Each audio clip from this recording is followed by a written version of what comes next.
Hey everyone, Tenja here, and we're going to take a look at May 14th to May 20th and see what I did in World of Warcraft this week. The biggest thing we had going this week was that the Pandaren remix started up, and personally I haven't played in the Pandaren area since it was current content, so this was pretty neat to see it come back around. And with Blizzard tying a bunch of new rewards to this, I was super excited to get started playing it. But before it started up, I wanted to get my weekly mount farms in, because I wasn't sure how easy it would be to get groups after it had started. So that meant for Tuesday and Wednesday, I really worked hard to knock out all my farms. So let's take a look at them and see exactly how I did.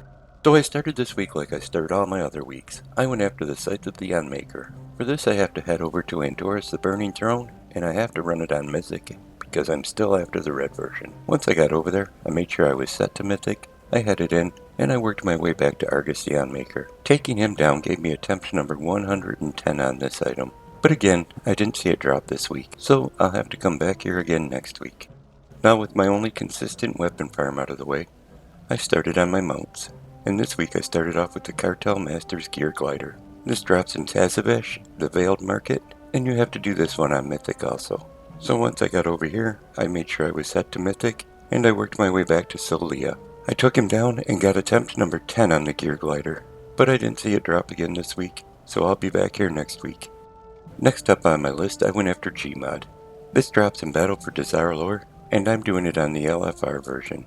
Once I queue up, I head in, and I only have to do 3 bosses to get to her. I make pretty quick work of her, and this gives me attempt number 41 on G.M.O.D. But it's another one I didn't see this week, so I'll be back here next week. Now I went after the Glacial TideStorm. This one again drops in the Battle for Dazar'alor, but it only drops on the Mythic version. So once I'm over there, I make sure I'm set to Mythic, head in, and teleport right back to Jaina. They made her soloable, and she's really easy to take out now. This week I got attempt number 39 on the mount. I didn't see it drop, so again I'll be back here next week.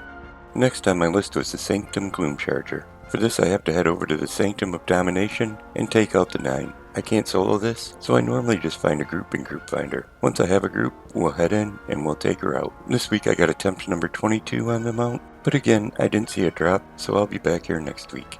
Now I went after probably one of the neatest looking mounts in the game, Vengence. This again drops in the Sanctum of Domination, and normally I find a group that's doing a skip back to her. Once we get back to her, we take her down, and I get attempt number 7 on this mount. I didn't see it drop again this week, so it's another one I'll have to come back to next week.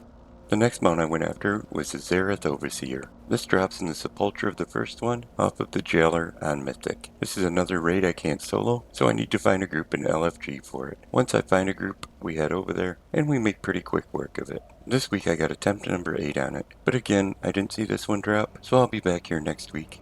And my last mount farm of the week was for the Head of Mimiron. This drops in Oldware off of Yogg-Saron, but this one I'm doing just a little bit different. I'm doing this as a multi-character farm, and if you're not sure what that means, it's where I take 13 characters every week to the same raid or dungeon till I see the item I'm looking for drop. So let's take a look at them and see how I did this week.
Well, after 11 weeks of doing this as a multi-character run, I still haven't seen this. I've had a few mounts that have been stubborn like this and just don't want to drop. I guess that's why they say random is random. I'll just keep at it. Sooner or later I'll see it. Hopefully it's a lot sooner than later. So even though I striked out on all my farms this week, I still did manage to get a new mount. I got a hold of the Twilight Avenger. This drops in island expeditions, and with this one down, I only need 2 more out of the island expeditions. I don't do these all the time, but every once in a while, I'll throw a few in and get some doubloons. Once I have enough doubloons, I'll buy a chest and hope my luck is good. This time around, it was. And just in case you're wondering, the set I'm wearing is the Valdrakken civilian clothing. This comes in 5 color variants: red, bronze, black, blue, and green. They're only 3-piece sets, but I think they look pretty neat. And they're bought right in Valdrakken off the Quartermaster, so they're really easy to get if you're looking to pick them up. But hey, if you enjoyed the video, give it a thumbs up. You can click on subscribe. Thanks for coming by and watching it. I'm going to send a hi out to my best friend, and you all take care.